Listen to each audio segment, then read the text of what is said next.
What's up, guys? So tonight we're going to be talking about one of, if not to me, the greatest boxer of all time. We're going to be talking about a true people's champion, Muhammad Ali. Muhammad Ali was truly special. He was a boxer, but not only that, he really stood for something. Stood for something that was admirable, and he was famous or in his prime during some of the most crucial times in Black history.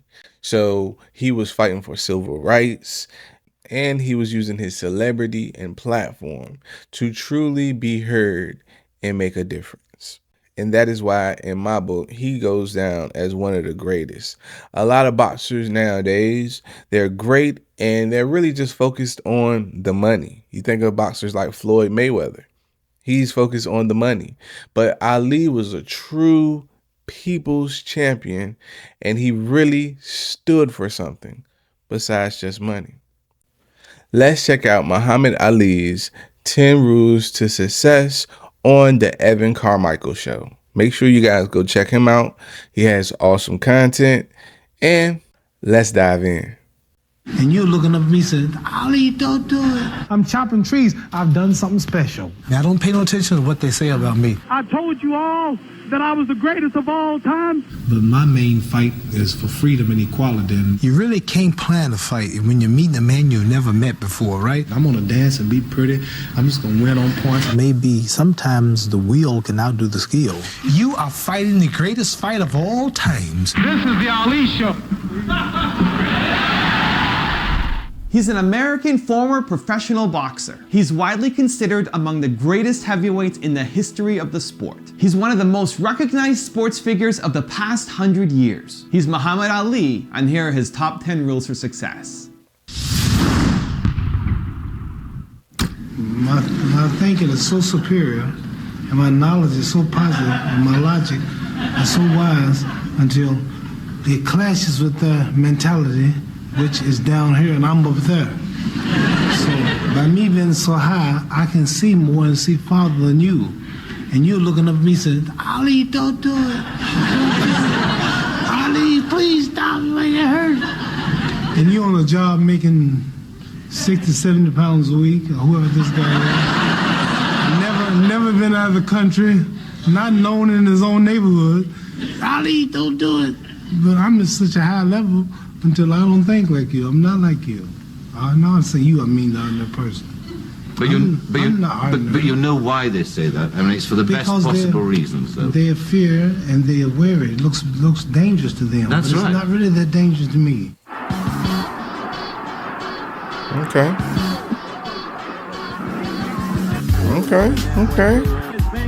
Bop, bop, bop, bop, bop. Okay. Bop, bop. Ooh, look, down he goes. I leave it quick with that little bop, bop. Bop, bop, bop, bop. I leave it quick, man. You got to do that little dance. Bop, bop, bop. Oh, okay. Bop. You all right? Keep going. No problem. This will be the biggest upset since Sonny Liston. And I think it is befitting that I go out of boxing just like I came in, defeating a big, bad monster that nobody could destroy. A hard punch. I'm the underdog. If he hits me, I'm in trouble, like the Sonny Liston fight. But I came back and I shook the world and I got Liston. Now it's 10 years since Sonny Liston. I'm meeting another big, bad, strong monster knockout artist that beats everybody. Sonny Liston knocked out Patterson twice, and I was supposed to fall, but he didn't knock me out. Because he could hit hard, but he couldn't find nothing to hit. George Foreman knocked out Ken Norton, knocked out Joe Frazier. True, I didn't knock him out, but I'm so fast, I'm so hard hit, I'm so scientific. I'm a total different man from Frazier Norton. Listen, David, when I meet this man, if you think the world was surprised when Nixon resigned, wait till I whip Foreman's behind. I'm telling you, David, I'm down to 215 pounds. Right now, I said it when 215. I'm fighting weight already. I usually train 6 weeks for fight. I've trained 4 months for fight. I'm chopping trees. I've done something special. I've wrestled with an alligator. I've tussled with I believe you totally. I believe you completely. I have tussled with a whale. I done handcuffed lightning, throw thunder in jail. Now, you know I'm bad. Only last week, I murdered a rock, injured a stone, hospitalized a brick. I'm so mean, I make medicine sick. Man's in trouble. Listen, George Foreman, people are afraid of George Foreman. They talk about how hard he hits. The world has been deceived. You listen to me now. I've never told you wrong. The man don't hit hard. He knocked Joe Frazier down 6 times. He got up 6 times. Joe King Roman, his Tokyo, Japan fight, the Puerto Rican champion, knocked him down 3 times. He jumped up 3 times. He knocked Ken Norton down 4 times. He jumped up 4 times. When have you ever saw the man say 7, 8, 9, 10, count his man out? When I hit Sonny Liston the second fight, he stayed out for the count of 10. Zora Foley stayed out for the count of 10. Cleveland Williams stayed out for the count of 10. What few I have knocked out stayed down. Sugar Ray Robinson knocked him out for the count of 30. Joe Louis, Marciano, Jack Dempsey, Jack Johnson, Archie Moore as a child, they knock him out cold. So this man has never knocked nobody out cold. He's a bully. He's slow. He has no skill, no footwork. He's awkward. And I have been given him a name.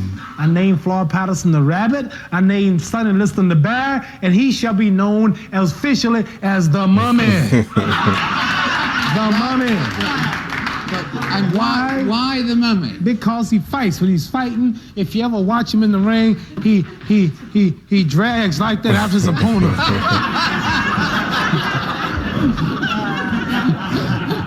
And how's a mummy gonna catch me? When you're fighting a mummy, you just keep a step ahead of the mummy. See? Just move on the mummy. No, mummy, I'm over here. No, mummy, I'm over here. Yeah, no, you're moving too fast. The mummy don't move that fast. Floyd Patterson. Okay. Bop. Lip. Bop.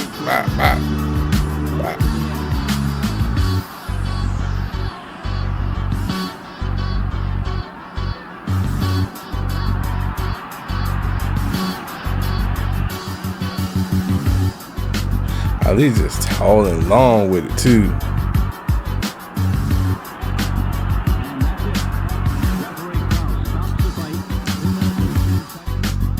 I don't pay no attention to what they say about me. All I do is just do what I have to do and get paid, and that's it. But I don't really pay no attention to the rules of boxing. I don't pay no attention. I defy all the rules. I've added pages to the book of boxing. I have this game as such a thing now until boxing promoters can no longer afford my shows. I have governments like Iran ready to put up $10 million for me to fight Joe Frazier. I have governments like Cairo, Egypt, want to put up $6 million for people like Ron Lyle. I have countries all back throughout Zaire talking to Mobutu. He wants him back again. They'll put up $5 more for return with Foreman. We talk about $10 million and $6 million and $4 million. This is unbelievable. And they don't expect to get the money back. They're promoting their countries and their ideals. So I've excelled so in this sport of boxing until Madison Square Garden is too small. Yankee Stadium is too small. The Houston Astrodome, the biggest promoters in the wealth is Americans and Englishmen you can get for promotions cannot just promote me no more. You understand? So I've not only added pages to boxing, but I added new sections to the boxing book.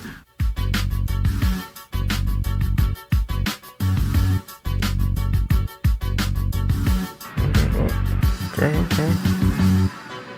See how well the challenger rolls back from those Whoa.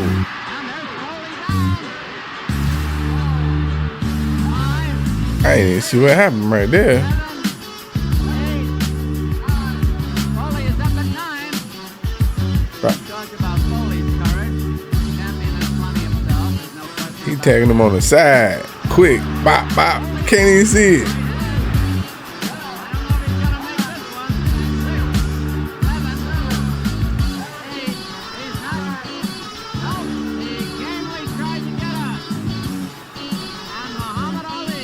Muhammad Ali. Everybody stop talking now. Attention. I told you, all of my critics, I told you all that I was the greatest of all time when I beat Sonny Liston. I told you today I'm still the greatest of all time. Never again defeat me. Never again say that I'm going to be defeated. Never again make me the underdog until I'm about 50 years old. Right. Then you might get me. But I didn't dance. I didn't dance for a reason.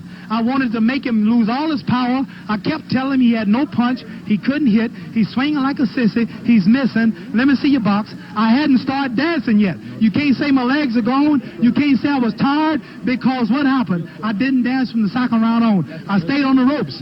When I stay on the ropes, you think I'm doing bad. But I want all boxers to put this in the page of boxing. Staying on the ropes is a beautiful thing with a heavyweight when you make him shoot his best shots and you know he's not hitting you. I would have gave George Foreman 2 rounds of steady punching, because after that he was mine.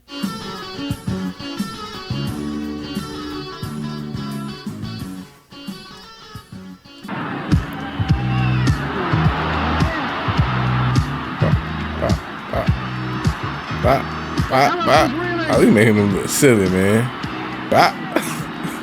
You tired? He looks defenseless on Get down, man. Referee may be deciding whether he's going to stop the I'm about to say, referee, he's just standing there. I really care nothing about boxing. Boxing is a stepping stone just to introduce me to the audience. Like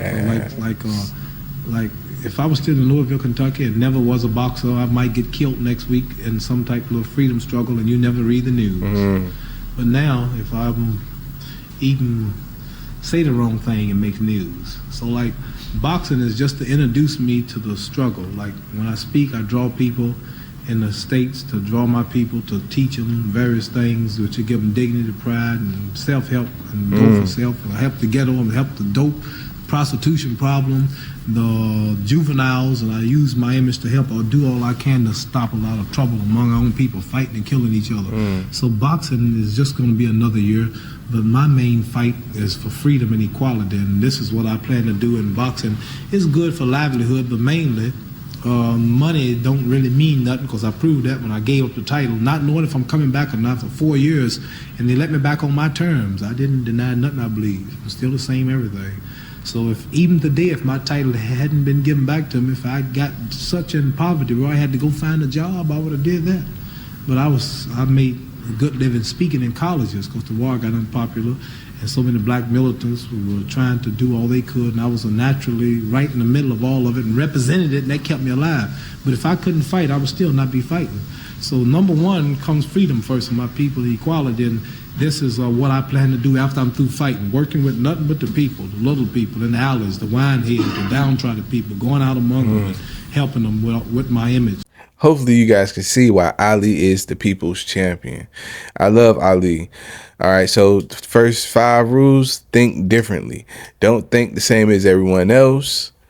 Number 2, have confidence. You guys know Ali was very confident about his boxing because he had honed his skills, as goes hand in hand. Once you hone your skills like that, you can be confident and cocky, and he definitely was a confident man.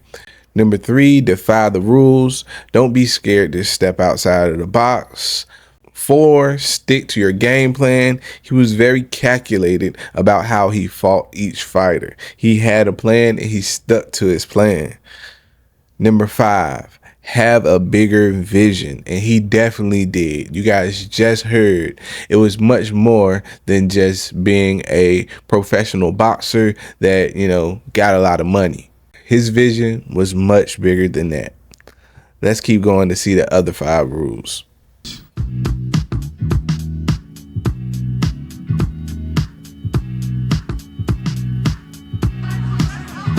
Lands with a left. And another left. Okay. Bop, bop. Ali is doing damage now, and Flynn is taking a beating. Bop, bop, bop. Oh, that right hand. The overhand right. He tired. He tired. Get him out of here. Hanging on, and on the canvas, he is down. I'm sure Henry will tell you, any fighter that knows what's happening, you really can't plan a fight when you're meeting a man you've never met before, right? You just have to get your tools ready. Here's a car stops on the highway. They call the AAA or whatever and say, my car's broke down. What it is, the lady, she don't know what's broke. Well, the man comes with all the tools, and he come equipped to handle whatever the problem is. An astronaut goes into space, and he pretends that something happens to the ship before he take off. He gets out and he works on it. He's not looking for something to happen, but it might happen. So I just had everything ready. Now, after the first round, being here with a top professional, a man so great, had so many knockouts, never been defeated, never been even scratched, I didn't know really how good he was. So I had to come in, actually a little nervous, and with everything ready. After one round of dancing, I found out that this would tire me out. So I would have to resort to ropes. I figured that out after the first round. So I said, I'm going to go to these ropes, and I'm going to let this man throw everything he can. Let him tire himself out. He might look like he's winning, and if he don't hurt me, I'm going to stay here. But if he should be as great as they say he is, if he hits as hard as they say he hit, when he hits you and breaks your arm, he knocked out Joe Frazier, I couldn't do it, knocked out Ken Norton. He was a big, bad giant before the fight, you remember. Now, you remember that, don't you? Yeah, I do. How bad he was? They don't say that now, but you remember he was a real bad cat the other day, right? Don't forget that. Now, after I found out he didn't have it, I stayed there. But if he had what I thought he had or what they said he had, I'd have kept running, hoping I wouldn't get tired. Okay, fine. Joking around for Muhammad Ali. He has tried to drop Fletcher. There's a good combination. Oh, bop, bop, bop, bop, bop. Oh, he out. Bop, bop, bop, bop.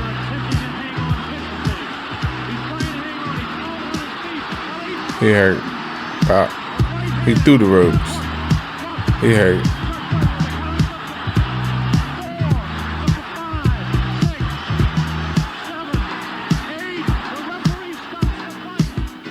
It's really silly when you think about fighting. I look at other fighters fighting, I say, I must be a fool. Here are two men like two roosters. You know them cockfights. They take two roosters and they put them out and they put knives on them, and the roosters are fighting each other, and they're not even mad, don't know each other, and just to please somebody. And here are two men in the ring fighting each other, and they hitting each other, and they bleeding and they fighting. What they mad about? They're not mad about nothing, and just a bunch of agitating, bloodthirsty people saying you can whoop him, he can whoop him, my man can whoop your man. All right, y'all get in there and fight. Humans should have more sense than that. And you sitting out there dressed up, drinking your beer, and and they just fighting, and they just get, and this is serious. The nose is bleeding, the eyes cut, the teeth is out, and the brain, they might have a concussion just to please you. Human beings. It's real savage. And I said, I'm not going to be that kind of fight. I'm going to dance and be pretty. I'm just going to win on points. And if I hurt my man, I'm going to let him go. I'm not going to kill him just because somebody's watching. I did it to Floyd Patterson. I did it to George Chuvalo. I did it to Carl Miltenberger. I did it to Henry Cooper when he started bleeding. I just pulled off of him deliberately, blood just pumping and gushing. And he's got a family. He's got children. And I just can't. James Ellis, I can't see myself with a man on the ropes and just to prove how bad I am. And I see I got him, his eyes in his head, he's helpless, and I'm just deliberately hitting him. I don't do that.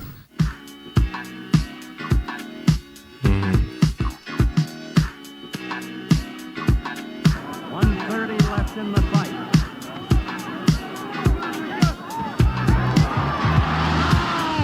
That left floored him. It came from nowhere. Ali came through with a left. The crowd screaming. The first knockdown of the fight. He took the mandatory 8. And now Ali is behaving like the old Ali.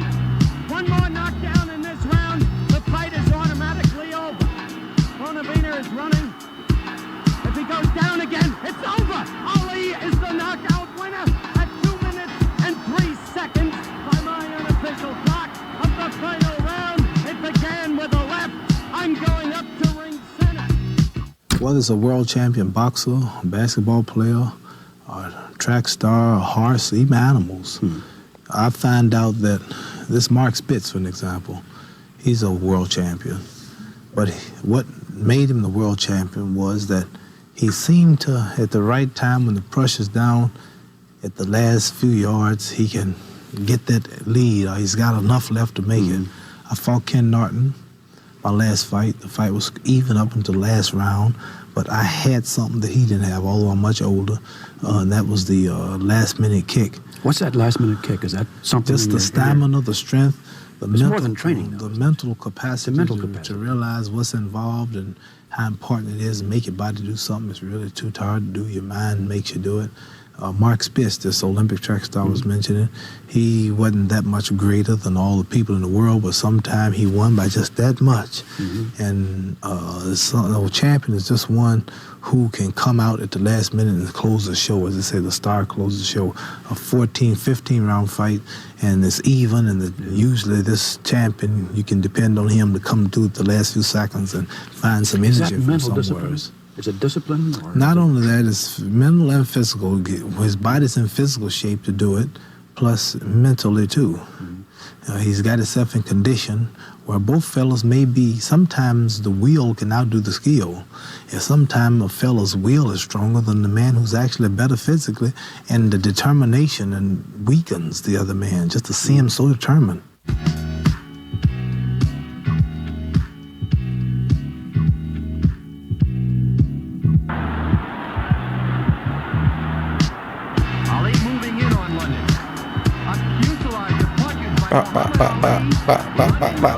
He hit him, carrying him up. Hit with a barrage. Your pre-fight build-ups, when you go to the weigh-in and you have, or they appear mock-up battles with the other opponent. Are they really? How much is that towards the well, I'm not promotion really of the fight? wanting to fight there because I wouldn't be paid. But I really do be angry. I have to psych myself up. I put myself on spots. I say. It's just for press, for the build up for the fight. Well, not really, because the evening of the fight is when that happens, and it's really sold out by then.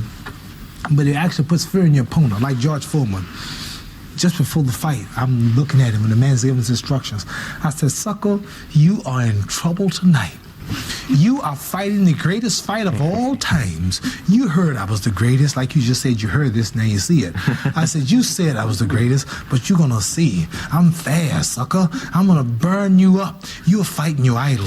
When you were a little kid, you were hearing about me, you know." And he wasn't even fighting. He didn't have his first fight in 1969. I'd been exiled 2 years after all I'd done. He just started fighting. So when I was fighting people like you in the 60s, he was just a little kid in junior high school. I said, "You're meeting your master, your idol." He looked at me. Then I went back, first round, I laid in the corners, right? I said, "Come on, show me something." I talked through the whole fight. I don't know if you all know it. I talked through the whole fight. I said, "Come on, sucker." I said, "Show me something. They told me you could hit hard. You're just a sissy. Come on, sucker. Show me something. Come on, you can do better than that, George. You want to corner me? Here I am. You waiting to corner me?" And he just, and every once in a while I just go, See, the quickest way to a point is a straight line. To hit me, he had to do that. And while he's doing that, I said, I'm tagging him with jabs, right? Pop, pop. He's a fighter, you know. Whenever you meet a man coming at you like that, don't worry about it. Don't duck like it's so powerful. Just pop him. Pop. See, he's going. I done hit him before he got to you.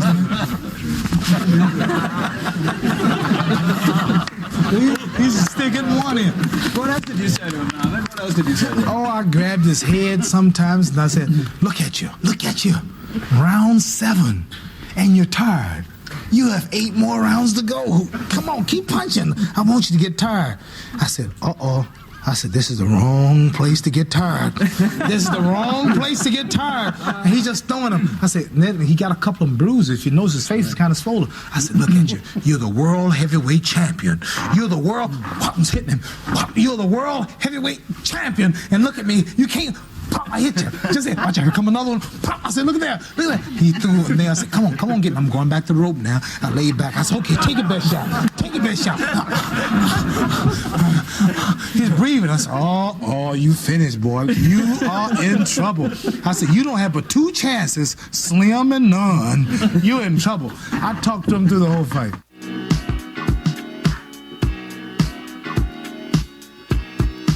Sonny, listen.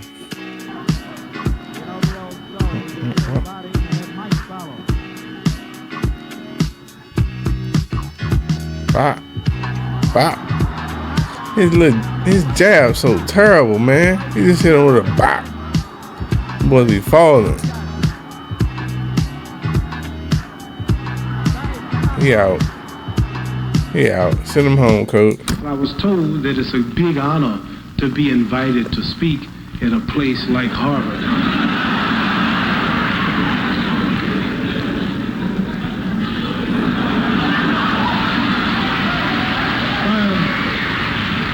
I'm trying to be serious, but you want to make me laugh anyway.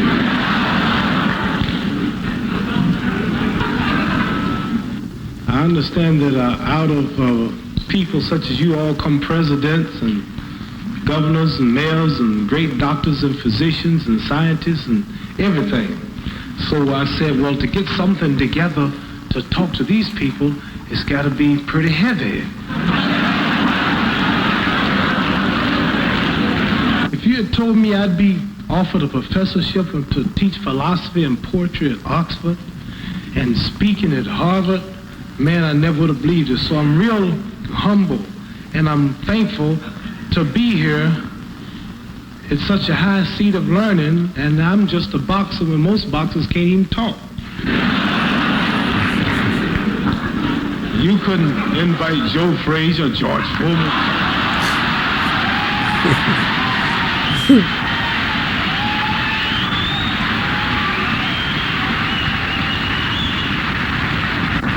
This is the Ali Show.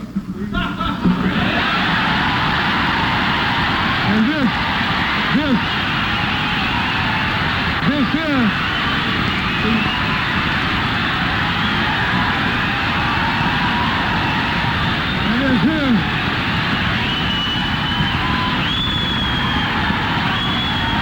In the long and glorious history of Harvard University, no speaker ever received such a tumultuous standing ovation.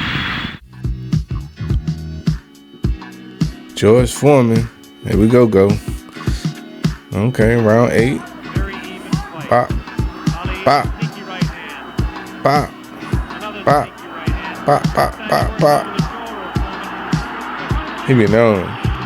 And you see, most people attack him again while they're going down. Fighters in this day and time, I just let him go and fall down. Ain't gonna take advantage of a man going down.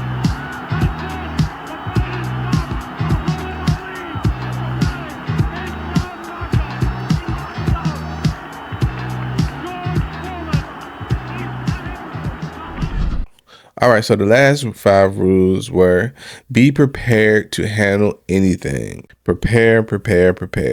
That can be the difference in being good at something and being great at something. Number 7, show good sportsmanship. As you guys saw, Ali definitely shows sportsmanship. He isn't the type that will do anything that's violent. I've seen certain fighters like Floyd Mayweather, they take cheap shots at each other and things like that. The aggression is more about money and being aggressive. Ali wasn't like that. Ali was definitely a good sportsman. Number 8, be determined. Number 9, outsmart your competition. And number 10, be charismatic. And we know Ali had that charisma. I hope this video inspired you and you were able to take a little bit away from Muhammad Ali's 10 rules for success. Like always, I appreciate you guys checking this out, and I'll see you in the next one. Peace.